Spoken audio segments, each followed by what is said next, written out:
Alhamdulillahil azizil ghaffar al-aliyyil jabbar.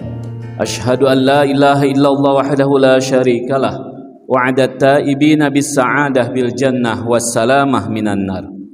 Wa ashhadu anna sayyidana Muhammadan abduhu wa rasuluhu al-mab'us li inqadil bashariyah minasy syiqafid dunya wa fi daril qarar. Allahumma shalli wa sallim wa barik wa an'im ala sayyidil mustaghfirina bil ashar. Sayyidina Muhammadin wa ala alihi wa ashabihil akhyar wa ala tabi'ina lahum bi ihsanin ma baqiyal lailu wan nahar. Amma ba'd, fa usikum ayyuhan nas wa nafsi bittaqwallah wa ta'atihi faqad fazal muttaqun. Qala Allah ta'ala fil Qur'anil Karim wa huwa asdaqul qailin. A'udzu billahi minasy syaithanir rajim. Walladzi ba'atsa fil ummiyina rasulan minhum yatlu 'alaihim ayatihi wa yuzakkihim wa yu'allimuhumul kitaba wal hikmah wa in kanu min qablu lafi dhalalim mubin.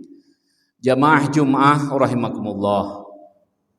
Puji syukur marilah kita panjatkan kehadirat Allah Subhanahu wa taala atas nikmat yang telah dianugerahkan kepada kita sehingga pada hari ini kita bisa melaksanakan salah satu perintah Allah, yaitu melaksanakan sholat Jumat berjamaah. Sholawat dan salam semoga senantiasa dilimpahkan kepada junjungan kita Nabi besar Muhammad sallallahu alaihi wasallam, para keluarga, para sahabat dan para penerus perjuangannya. Jamaah Jumat rahimakumullah, sebagai khatib saya berwasiat kepada diri saya sendiri dan kepada para jamaah, marilah kita selalu melaksanakan perintah Allah dan meninggalkan larangannya. Ketika kita melaksanakan perintah Allah dan meninggalkan larangannya, kita sebenarnya sedang berada di dalam jalan menuju jalan kebahagiaan hidup di dunia dan akhirat kelak. Jamaah Jumat rahimakumullah, Kamis yang akan datang kita akan memperingati hari ulang tahun Republik Indonesia yang ke-78. Kita patut bersyukur karena kita tinggal di Indonesia yang indah alamnya, masyarakatnya guyup bersahabat. Bahkan World Giving Index yang dilaporkan oleh Charities Aid Foundation pada tahun 2021 dan 2022 menempatkan Indonesia di peringkat pertama sebagai negara yang paling dermawan di dunia. Meskipun demikian, beberapa hal harus terus kita perbaiki. Beberapa fakta menunjukkan bahwa masyarakat kita masih memiliki karakter yang kurang baik.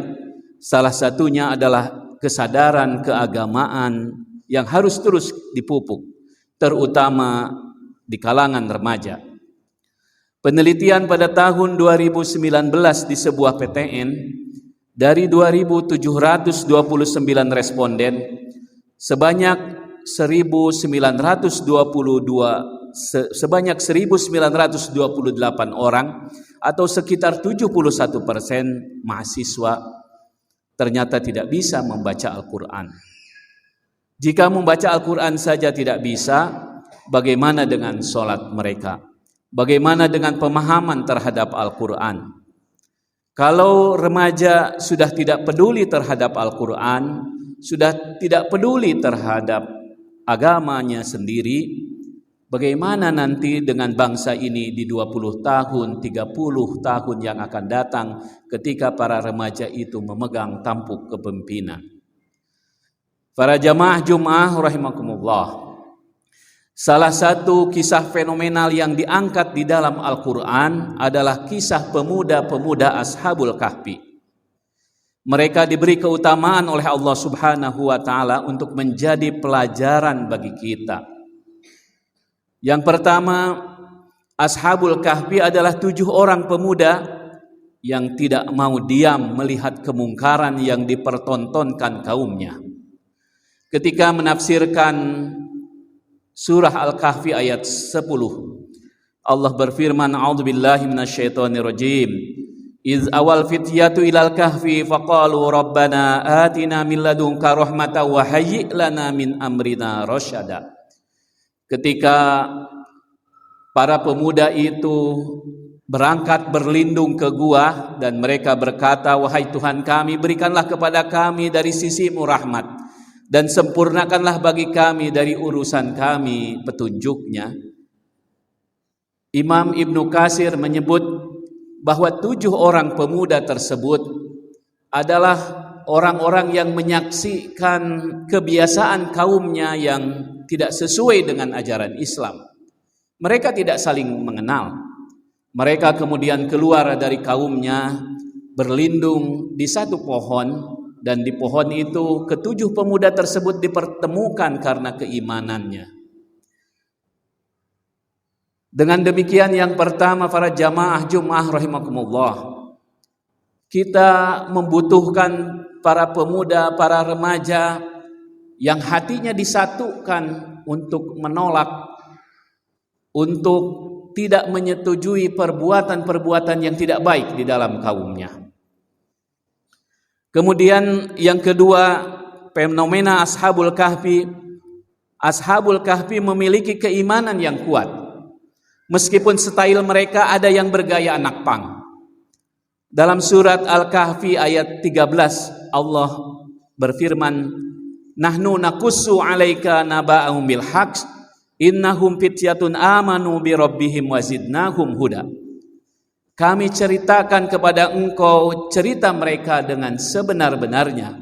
Sesungguhnya para pemuda itu, para Ashabul Kahfi itu adalah pemuda yang beriman kepada Tuhannya, dan kami tambah kepada mereka petunjuk kami. Ibnu Katsir kemudian menyebut bahkan ada di antara pemuda Ashabul Kahfi tersebut memakai anting. Tetapi mereka memiliki keimanan yang sangat kuat. Apa yang harus kita ambil dari pelajaran ini? Biarkanlah remaja dengan style mereka, tetapi yang paling pokok keimanan mereka yang harus kita perhatikan.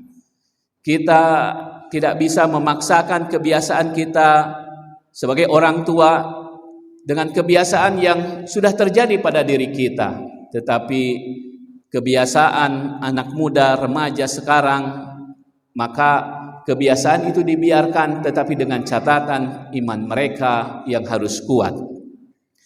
Kemudian yang ketiga, Allah Subhanahu wa ta'ala memberikan keluarbiasaan kepada Ashabul Kahfi. Mereka ditidurkan oleh Allah selama 300 tahun dalam hitungan Syamsiyah, 309 tahun dalam hitungan Qamariyah. Tetapi Allah ceritakan proses keluarbiasaan yang Allah berikan kepada Ashabul Kahfi tersebut. Yang pertama, Allah sinari tubuh Ashabul Kahfi dengan cahaya matahari. Bisa kita lihat di dalam surat Al-Kahfi ayat 17. A'udzu billahi minasyaitonir rajim.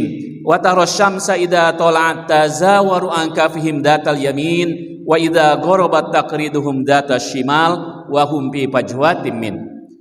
Dan engkau melihat matahari ketika terbit, dia bergeser dari guanya ke arah kanan, berarti sinar matahari itu masuk dari arah timur. Kemudian wa idza gharabat taqriduhum datas shimal, dan ketika matahari itu tenggelam, matahari itu meninggalkan dari arah kiri. Wahum fi fajwatin min, dan mereka berada di ruangan yang cukup lebar. Kemudian Allah juga sebutkan ketika Allah mau menunjukkan keluarbiasaan Ashabul Kahfi, Allah kirim para malaikat untuk membolak-balikkan tubuh mereka agar tidak rusak. Allah berfirman di dalam surat Al-Kahfi ayat 18, A'udzu billahi minasyaitonir rajim. Wa tahsabuhum aiqadha wa hum rukud. Engkau mengira mereka itu tidak tidur, wa hum rukud, padahal mereka tidur. Wa nuqallibuhum datal yamin, dan kami bolak-balikkan mereka datal yamin ke arah kanan, wa datas shimal, dan ke arah kiri. Allah Subhanahu wa ta'ala mengirim para malaikat untuk membolak-balikkan tubuh Ashabul Kahfi agar tidak rusak. Itu yang ketiga. Allah Subhanahu wa taala memberikan keluarbiasaan kepada Ashabul Kahfi, tetapi dengan memperlihatkan prosesnya seperti apa. Apa pelajaran yang bisa kita petik ketika kita menginginkan sebuah keluarbiasaan, sebuah keistimewaan, sebuah prestasi yang sangat baik untuk diri kita, untuk para pemuda, untuk anak-anak kita, maka keistimewaan itu, keluarbiasaan itu pasti harus melalui proses, dan Allah tunjukkan contoh keluarbiasaan Ashabul Kahfi melalui proses. Yang keempat, Ashabul Kahfi peduli terhadap makanan yang halal untuk mereka konsumsi, dan lemah lembut dalam bertutur kata. Dua hal yang mungkin sangat istimewa, yang mungkin sangat sulit bagi para pemuda yang harus peduli terhadap makanan yang halal dan kata-kata yang lembut. Allah berfirman di dalam surat Al-Kahfi ayat 19, "Fab'asu ahadakum biwarikium hadhihi ilal Madinah falyanzur ayyuha azka ta'ama falyatikum birizqin minhu waliyatalattaf wala yush'iranna bikum ahada." Ketika Ashabul Kahfi sudah dibangunkan, kemudian mereka berkata, "Maka utuslah salah seorang di antara kamu dengan membawa dirham ini ke kota, dan hendaklah ia mencari mana makanan yang azka, yang halal dan baik. Falyatikum birizqim min." Kemudian ia hendaknya membawa makanan itu untuk kita konsumsi. Waliyatalattaf, dan hendaklah ia berlemah lembut. Wala yush'iranna bikum ahada, dan janganlah ia menceritakan kisah kita ini kepada seorang pun juga. Dan yang kelima, para jamaah Jum'ah rahimakumullah, tujuan akhir dari Ashabul Kahfi adalah keridhaan Allah Subhanahu wa taala. Ketika para penguasa dan penduduk kota tersebut tahu tentang Ashabul Kahfi, kemudian mereka ingin mengetahui guanya dan diantar oleh satu orang Ashabul Kahfi. Kemudian ketika mereka sudah sampai di gua tersebut dan diceritakan hal itu kepada Ashabul Kahfi kemudian memilih untuk berdoa kepada Allah agar dimatikan kembali. Padahal kalau mereka ingin kemasyhuran, kalau mereka ingin tahta, maka sebenarnya mereka bisa hidup dengan sangat terhormat, mereka bisa hidup dengan sangat diagungkan oleh pemerintah saat itu dan oleh masyarakatnya. Tetapi dia memilih untuk tidak melakukan itu karena tujuannya adalah mencari ridho Allah Subhanahu wa taala. Para jamaah Jum'ah rahimakumullah, pelajaran yang paling pokok yang bisa kita petik tentang cerita Ashabul Kahfi, yang pertama adalah kita harus peduli terhadap kondisi remaja kita, terutama untuk menyongsong, untuk mengisi kemerdekaan Republik Indonesia. Di 2045 Indonesia akan masuk kepada masa keemasan. Kalau remaja yang mengisinya adalah remaja-remaja yang tidak peduli terhadap agama, maka tampuk pemerintahan negara ini pasti akan diisi oleh remaja-remaja yang tidak peduli terhadap agama. Kemudian yang kedua, kita harus selalu mengawal keimanan anak-anak kita, para pemuda, para remaja kita. Jangan kemudian dihancurkan. Remaja adalah masa depan sebuah negara. Jika remaja kita sudah dihancurkan dengan pornografi, dengan narkoba, dengan kata-kata yang kasar dan seterusnya, maka lihatlah 20-30 tahun yang akan datang, pemimpin yang akan memimpin negara kita akan seperti itu. Tapi kalau kita jaga remaja kita, pemuda kita, anak-anak kita, agar mereka memiliki keimanan yang teguh, meskipun mereka punya style dengan sendiri-sendiri, maka kita masih berharap, di masa yang akan datang, yang akan memegang tampuk pemimpin di negara kita adalah pemimpin-pemimpin yang baik, yang cinta terhadap agama. Kemudian yang ketiga, para jamaah Jum'ah rahimakumullah, sekali lagi Allah Subhanahu wa taala mengkisahkan keluarbiasaan Ashabul Kahfi dengan mengungkap prosesnya. Ini sebuah pelajaran bagi kita. Ketika kita ingin memperoleh keluarbiasaan, maka jalanilah prosesnya. Ketika kita ingin menjadi orang yang luar biasa di dalam bidang ilmu pengetahuan, maka jalanilah proses di dalam mencari ilmu pengetahuan. Ketika kita ingin menjadi orang yang luar biasa di dalam bidang ekonomi, maka ikutilah proses mencari ekonomi tersebut dengan sebaik-baiknya. Dan yang keempat, para jamaah Jum'ah rahimakumullah, makanan yang halal ini adalah sebuah pondasi bagi kita untuk meraih segala yang kita cita-citakan itu. Kalau makanan kita terdiri dari makanan yang haram, kita tidak bisa banyak berharap untuk memperoleh apa yang kita cita-citakan dengan ridho Allah Subhanahu wa taala.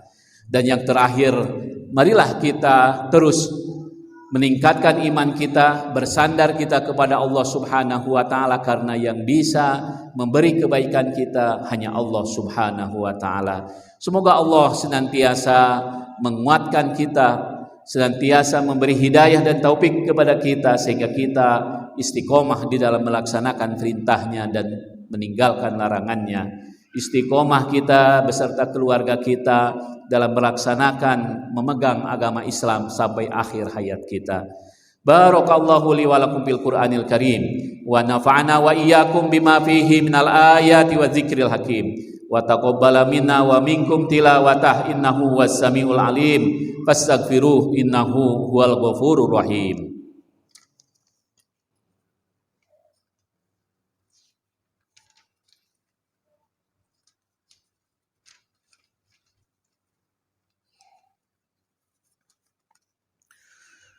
Alhamdulillahi rabbil alamin wal aqibatu lil muttaqin wala udwana illa 'alal zalimin wa nashhadu an la ilaha illallah wahdahu la syarikalah waliyus solihin wa nashhadu anna sayyidana wa nabiyyana Muhammadan abduhu wa rasuluh imamul anbiya'i wal mursalin wa afdalu khalqillahi ajmain. Shalawatullah wa salamu alaihi wa ala alihi wa sahbihi wa tabi'ina lahum bi ihsanin ila yaumiddin. Amma ba'd, fa ya ibadallah ittaqullaha wa aslihu amra dinikum wa ma'asyikum wa tafakkaru fi masirikum wa malikum wa sallu wa sallimu ala imamil mursalin wa qaidil ghurril muhajjalin. Faqad amara Allah ta'ala bis salah wassalam alaihi fi muhkami kitabih haitsu qala azza qailan alima innallaha wa malaikatahu yusalluna 'alan nabi ya ayyuhalladzina amanu sallu alaihi wa sallimu taslima. Allahumma salli ala Muhammad wa ala ali Muhammad kama sallaita ala Ibrahim wa ala ali Ibrahim wa barik ala Muhammad wa ala ali Muhammad kama barakta ala Ibrahim wa ala ali Ibrahim fil alamina innaka Hamidum Majid. Wardallahumma an khulafaihi rasyidin wa an azwajihi ummahatil mu'minin wa an sairi sahabati ajma'in wa anil mu'minina wal mu'minat ila yaumiddin wa anna ma'akum bi rahmatika ya arhamar rahimin. Allahumma ighfir lil mu'minina wal mu'minat wal muslimina wal muslimat al ahya'i minhum wal amwat innaka sami'un qaribun mujibud da'wat. Allahumma a'izzal islam wal muslimin wa wahidillahumma sufufahum wajma' kalimatahum alal haq waqsir syaukatal zalimin waqtubis salama wal amna li ibadika ajma'in. Allahumma rabbana hfad awtanana wa aizza sultanana wa ayyidhu bil haq wa ayyid bihil haq ya rabbal alamin. Allahumma ij'al jam'ana hadza jam'an marhuma waj'al tafarruqana min ba'dihi tafarruqan ma'suma wa la tada' fina wa la ma'ana syaqiyya wa la mahruma. Rabbana la tuzigh qulubana ba'da idh hadaitana wa hab lana min ladunka rahmatan innaka antal wahhab. Rabbana hab lana min azwajina wa dhurriyyatina qurrata a'yun waj'alna lil muttaqina imama. Rabbana atina fid dunya hasanah wa fil akhirati hasanah wa qina adzabannar. Walhamdulillahi rabbil alamin. Ibadallah innallaha ya'muru bil 'adli wal ihsan wa ita'i dzil qurba wa yanha 'anil fahsya'i wal munkari wal baghi. Ya'idukum la'allakum tadhakkarun fadhkurullahal 'azima yadhkurukum washkuruhu 'ala ni'amihi yazidkum was'aluhu min fadlihi yu'tikum wa la dzikrullahi akbar wallahu ya'lamu ma tasna'un. Jarradi hikmatan biha amtarat fil khafiqat ini sama